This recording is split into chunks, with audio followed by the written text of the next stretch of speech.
Greetings and salutations, young true believers. All right, so in this article, what do we want from a theory of justice? Amartya Sen contrasts his view on what justice is with that of John Rawls, right? So you can see why we have the readings going in the sequence that they do, because a lot of the, as I noted at the end of the Rawls video, right, a lot of the subsequent authors we're going to read for this class, they're going to be responding to Rawls. So Sen, he criticizes what he calls the transcendental view of justice, right? And it's not just Rawls that he has in mind, although Rawls is the big culprit.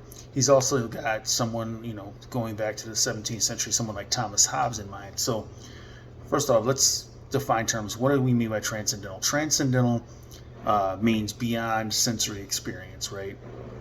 Okay, so what's that got to do with justice? Well, transcendental justice means a perfectly just world, one in which, again, the concept of justice has been fully realized. There's no such thing as an unjust occurrence in such a world, right?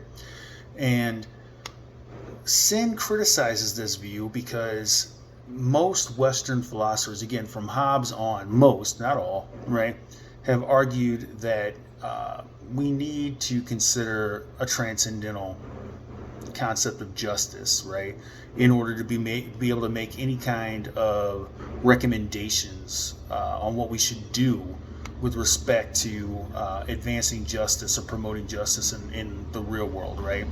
We always have to make reference to, again, some kind of ultimate standard, right? A kind of a platonic ideal, right? Well, Sen takes a different tact, right? He says, let's just get rid of this nonsense, right? This whole and this entire emphasis on, we need this notion of transcendental justice is not applicable to the real life concerns of people on the ground, right? What we need is what he calls comparative justice, right? So here on page 22 of the text, right, he tells us, For a transcendental approach to justice, dependent on the emergence of a complete agreement on the nature and demands of global justice, this notion, right, of lasting differences between how the outcomes of such deliberations may emerge in a different social and cultural settings, right, that would be a major problem, right? In other words, what happens if we're trying to debate from a transcendental position and we see that, again, people simply disagree? What do we do? Well, he knows that's not a problem for his approach, right? The comparative approach, right? It is not, however, similarly problematic for the use of the comparative approach to justice. The focus here will be on whether there are significant issues on which agreement or consensus may emerge, especially after public interaction with with exchange of knowledge and understanding. The demands of global justice may not go beyond the agreed ways of enhancing justice in the world in the comparative route, to judgments of justice, right? So again, just to summarize what Sen's up to here, right? Let's get rid of this notion of transcendental justice, right? This perfect world. Let's look at the way the world is on the ground, right? Let's look at the way society A practices justice, and let's look at the way society B practices justice. We don't need reference to any perfect third, world of perfect justice, some ideal. We just need to look at what this group of humans are doing and what this other group of humans are doing, and see if we can't, flesh out what everybody ought to be doing, right?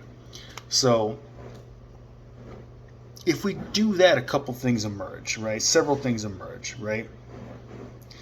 One, it's easier to obtain consensus on what we ought to be doing, right? We don't have to wait, as he puts it here at the bottom of page 22 on the left-hand side, we don't have to wait for a full agreement on more contentious evaluations, right?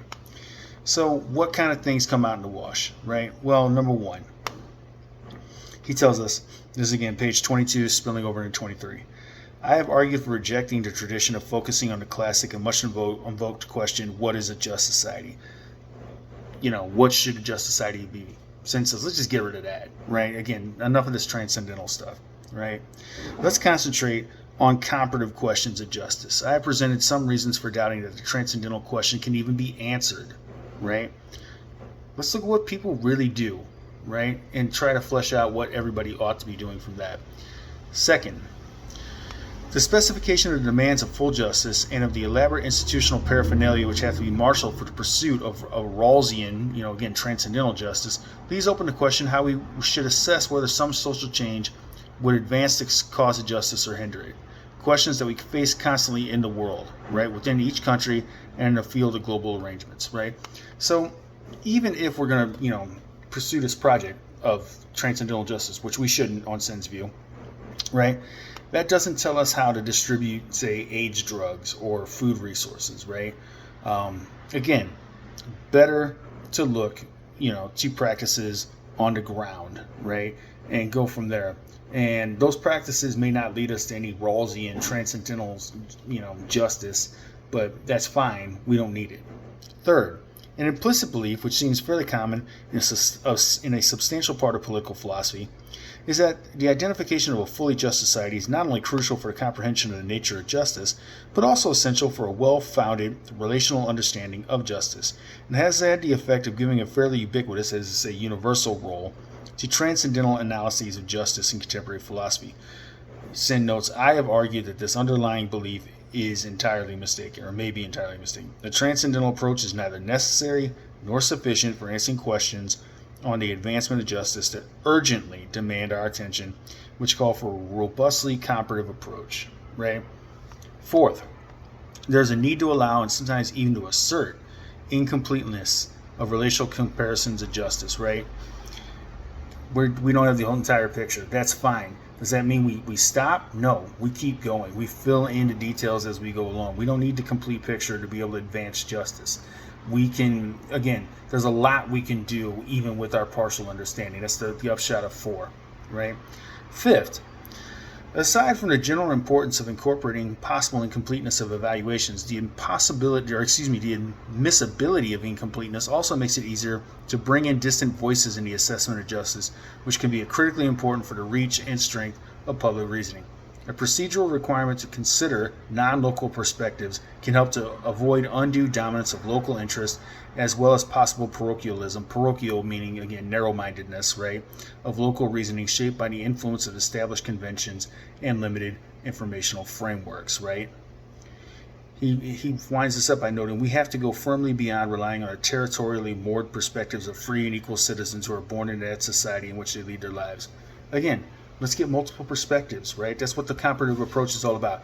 Not what, we would ideally do in a perfect world. If, again, as Hume pointed out, right, if we were in an ideal world, a perfect world, we wouldn't have any need for the concept of justice.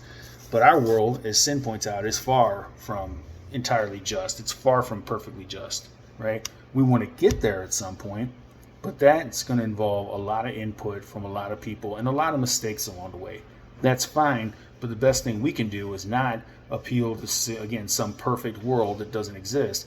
Let's examine what actually happens on the ground when people debate matters of justice and go from there.